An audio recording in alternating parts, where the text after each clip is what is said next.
Receive, एक document, ऐसा document जब आपने गुड्स रिसीव की तो आपको वो डॉक्यूमेंट साथ मिला, तो क्या उस डॉक्यूमेंट की कोई एंट्री पास होगी? नहीं, तो उसका कोई भी डबल एंट्री पे इंपैक्ट नहीं पड़ेगा, डॉक्यूमेंट की कोई नहीं होगी, यानी कि गुड्स रिसीव नोट की नहीं होगी, जीआरएन की नहीं होगी, परचेज इनवॉइस की होगी। अब है परचेज इनवॉइस। अब इसके साथ ना आप एक चीज लिख लीजिएगा, परचेज इनवॉइस के साथ, परचेज इनवॉइस का जो वर्ड है ना वो गलत, यहां गलत क्यों? अगर मैंने बोला है तो मैं उसकी कोई रीजन भी दूंगा कि अगर यहाँ परचेज इनवॉइस लिखा है तो वो गलत है। यहां पर परचेज इनवॉइस जो लिखा गया है, लिखने वाले के माइंड में ये है कि उसने चीजें और इनवॉइस दोनों एक साथ रिसीव की, और ये तब भी होता है जब गुड्स रिसीव कर लेते हैं, यानी कि परचेज कर लेते हैं।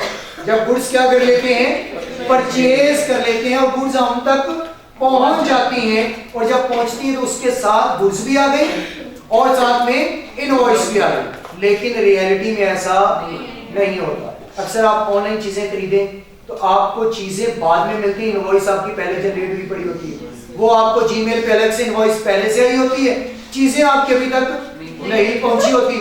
बाज़ औक़ात ऐसा होता है कि चीजें पहुंच गई, इनवॉइस अभी नहीं आई, और नॉर्मली ऐसा होता है कि चीजों के साथ ही इनवॉइस आती है कि आप कोई चीज खरीदते हैं तो उसी के बॉक्स के ऊपर आपकी इनवॉइस भी मौजूद होती है, तो ये नॉर्मली ऐसा होता है।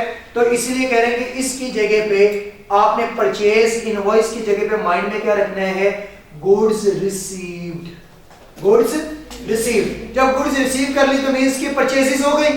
अब इनवॉइस को देखेंगे तो क्या पता अभी परचेसेस हुई हैं या नहीं, क्या पता कि अभी परचेसेस हुई है या नहीं, गुड्स हम तक पहुंची है या नहीं। इनवॉइस पहले पहुंची, परचेसेस अभी हुई नहीं, गुड्स अभी आई नहीं है। तो परचेसेस कितनी तरह की होती है? तीन तरह की, एक एडवांस में, एक कैश में और एक बैंक में। एक एडवांस में, एक कैश में और एक बैंक में। अगर हमने कैश में चीजें खरीदी तो फिर क्या करेंगे? Purchases up, cash down, purchases debit, cash credit. और अगर हमने बैंक में खरीदी, बैंक से तो बैंक क्या हो जाएगा? डाउन, बैंक क्रेडिट और परचेजेस डेबिट। और अगर एडवांस में होगी तो क्या एंट्री पास करेंगे? अगर एडवांस में होगी तो क्या एंट्री पास करेंगे?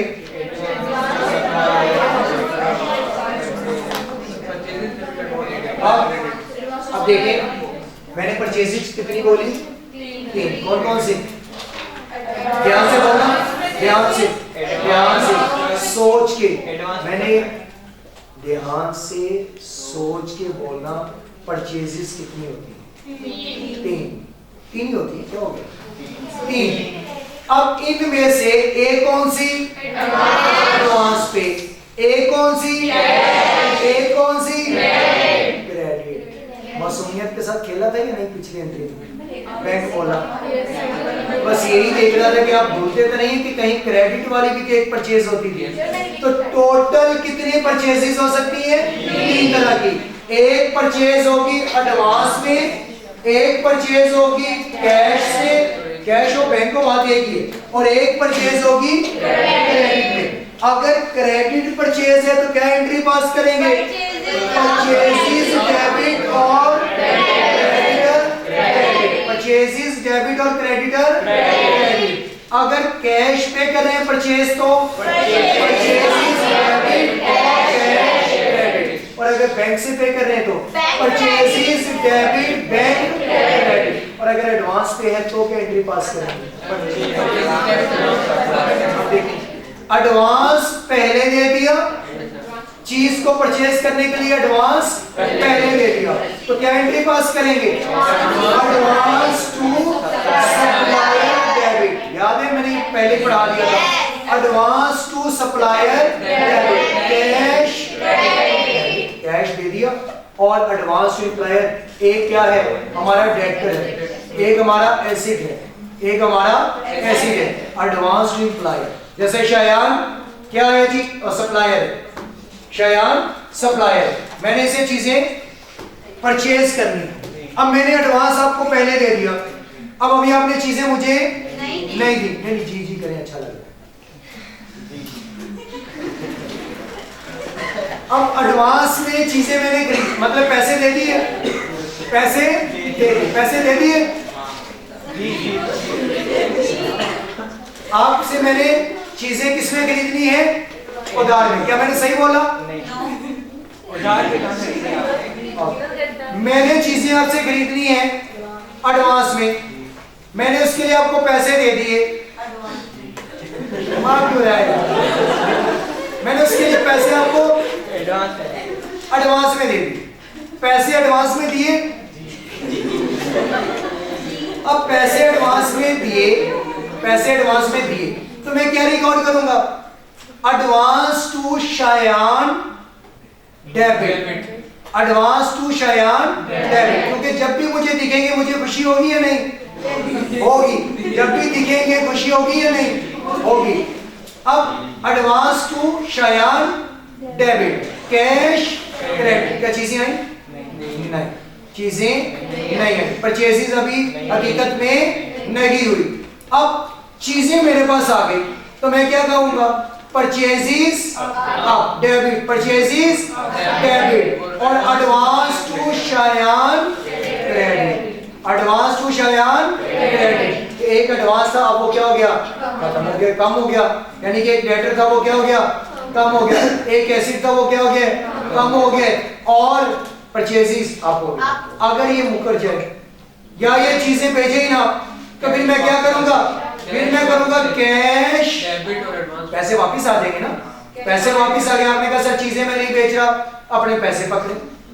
तो कैश डेबिट और advance to Shayan, advance to Shayan क्या देगा? तो ये क्या होगी? एडवांस परचेजेस के लिए 3 श्रेणी। पहले एडवांस दिया, चीजें आ गई तो अच्छा, नहीं आई तो फिर पैसे वापस ले लेंगे एडवांस वाले। तो जब एडवांस देंगे तो वो हमारा एसिड होगा या नहीं? वो परसेंट होगा। अब हो जाएगा या नहीं होगा? हो जाएगा। तो advance to Shayan debit, cash credit. चीजें आ गई, purchases debit, advance to Shayan credit. और अगर चीजें नहीं आई तो कैश डेबिट। और अब तीनों इंक्रीमेंट। शाबाश, पढ़े पढ़े पढ़े। पहले सुनिए,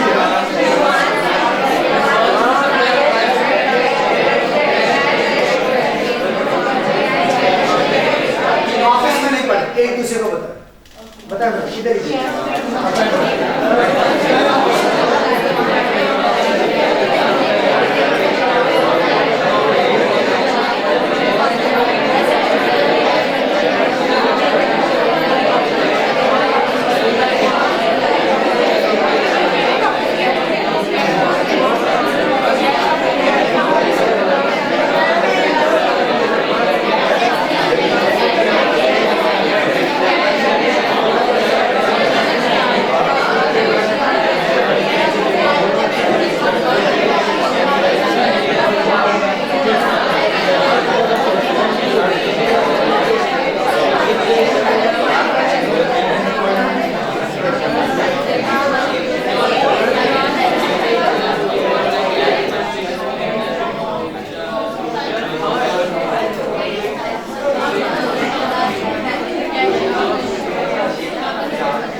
हाँ जी, बता दिया? समझ आ गई? आप इस काबिल हो गए कि अकाउंटिंग पढ़ा सकते हैं। एक दूसरे को बता दिए, अगर अगले को समझ आ गई है तो भी पढ़ा सकते हैं। नहीं आई? चले दोबारा एक दूसरे को बताएं। अब कुछ चेंज करें। ये 3 तरह की परचेजेस हो सकती है। अब अगले कॉन्सेप्ट पे आते हैं। अब परचेज इनवॉइस। परचेजेस हैं 3 तरह की। इनमें से एक परचेज हो सकती है कैश, एक परचेज हो सकती है क्रेडिट पे, और एक हो सकती है एडवांस।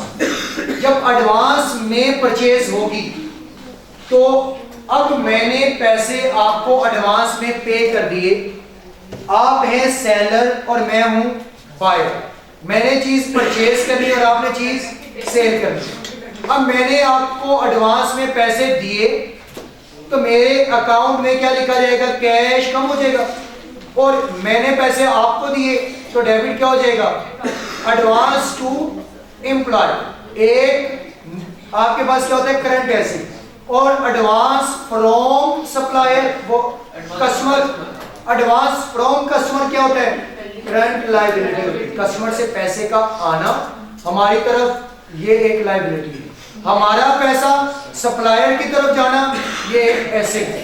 अब एसेट अप हुआ तो मैं क्या लिखूंगा, एडवांस टू सप्लायर डेबिट और कैश क्रेडिट। अब वो चीजें आ गई, अब पैसे दोबारा दूंगा नहीं, चीजें आई तो मींस परचेजेस अब हकीकत में हो गए, गुड्स रिसीव। जब गुड्स रिसीव होगी तब लिखा जाएगा परचेजेस डेबिट, परचेजेस डेबिट। और एक चीज जो पहले डेबिट की थी अब क्या हो जाएगी, क्रेडिट। क्या डेबिट किया था, एडवांस टू सप्लायर, वो क्रेडिट हो जाएगा। और अगर चीजें नहीं आती तो जाके क्या ले लेंगे, पैसे वापिस हैं। जब पैसे वापिस आएंगे तो कैश आप हो जाएगा और एडवांस टू एम्प्लॉयर वो सप्लायर क्रेडिट।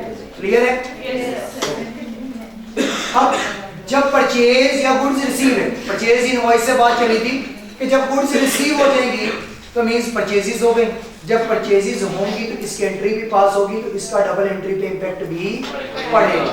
तो इसके सामने जस्ट एक यस लिखा है और इसके बाद स्टेटमेंट, ये एक डॉक्यूमेंटेशन बनाई जाती है जो मैंने अभी बोला था कि वो कौन बनाएगा, सप्लायर बनाएगा। रिसीव कौन करेगा, कस्टमर करेगा। तो इसकी कोई भी एंट्री पास नहीं होगी। और लास्ट पे है credit not receive, credit not receive. ये कब इशू किया जाएगा, क्रेडिट नॉट रिसीव कब इशू किया जाएगा, जब उधार पे खरीदी हुई चीजें वापस करने जाएंगे। जब उधार पे खरीदी हुई चीजें वापस करने जाएंगे तो वो चीजें वापस करके उसकी दुकान के सामने खड़े रहेंगे जब तक वो हमारे हाथ में कोई एक नोट ना दबा दे।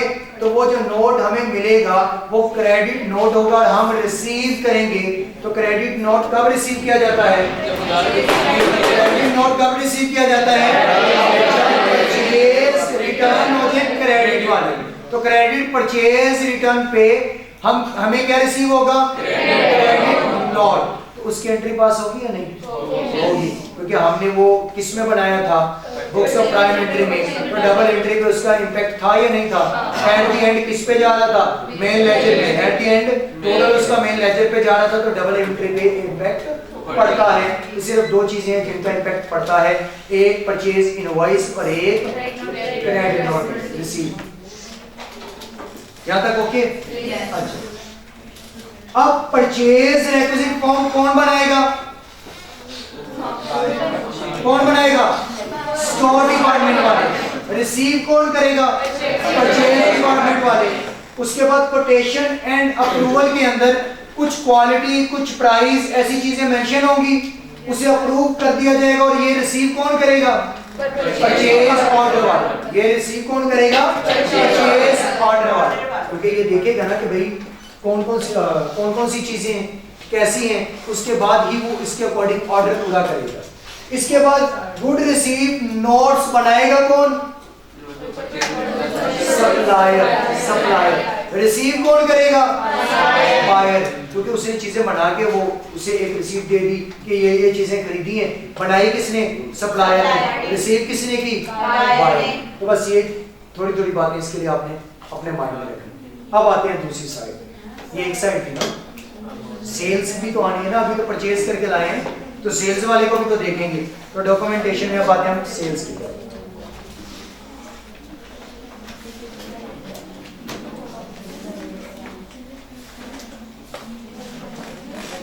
पहले कौन सा डिपार्टमेंट था, परचेज डिपार्टमेंट। अब यहाँ क्या होगा, सेल्स डिपार्टमेंट।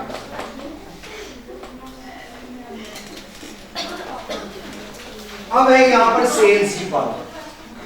अब सेल्स डिपार्टमेंट वाले के पास अगर चीजें खत्म हो चुकी होंगी, बेचने वाले के पास चीजें अगर खत्म होंगी तो वो किसको बोलेगा,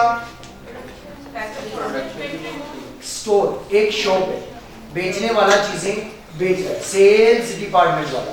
आप उसके पास कुछ वो लेके गए, रिक्विजिशन फॉर्म लेके गए, उसने देखा चीजें जो जो आपने लेनी थी, खरीदनी थी, वो उसने आपको कहा कि इनमें से ना कुछ नहीं है, मेरी शॉप पे क्या हो गई, खत्म हो गई। सेल्स डिपार्टमेंट वाले के पास वो चीजें खत्म हो गई, फिर वो कहाँ कॉल करेगा, प्रोडक्शन नहीं, स्टोर डिपार्टमेंट में कि पीछे गोडाउन में ये चीजें पड़ी हैं, वो क्या करते हैं, शॉप में भिजवा दें। तो अक्सर पड़ा होता है ना कि शॉप में, आप किसी भी शॉप में चले जाएं, सामने शॉप होगी, अंदर से छोटा सा रास्ता होगा और पीछे कुछ चीजें रैंडमली बिखरी पड़ी होती, उनका क्या होता है, स्टोर डिपार्टमेंट होता है। अगर वो सेल्स में जहां से कर रहे हैं वहां से खत्म होंगी तो वो स्टोर डिपार्टमेंट से लाके चीजें देंगे, तो यहां से किसके पास चला जाएगा, अगर स्टोर डिपार्टमेंट में भी खत्म हो जाए तो वो क्या करेगा, प्रोडक्शन डिपार्टमेंट वाले को कहेगा कि भाई चीजें बना के स्टोर हम तक पहुंचाए, फिर वो किसके पास चला जाएगा, कहानी खुद ही लंबी कर, प्रोडक्शन डिपार्टमेंट, क्योंकि प्रोडक्शन डिपार्टमेंट ने चीजें बना के बेचनी है। अब अगर तो सेल्स डिपार्टमेंट वाले के पास खत्म है, स्टोर वाले के पास जाएगा, स्टोर वाले ने कहा यहाँ भी नहीं है, तो हम किससे बोलेंगे, प्रोडक्शन वाले को कि ये चीजें खत्म होगी, बना के भेजें। वो किसको भेज देंगे, स्टोर डिपार्टमेंट, और स्टोर डिपार्टमेंट से कहां पर आ जाएंगी, सेल्स डिपार्टमेंट में आ जाएंगी। ओके, यहां तक। इसके बाद नेक्स्ट क्या आएगा, सेल्स ऑर्डर।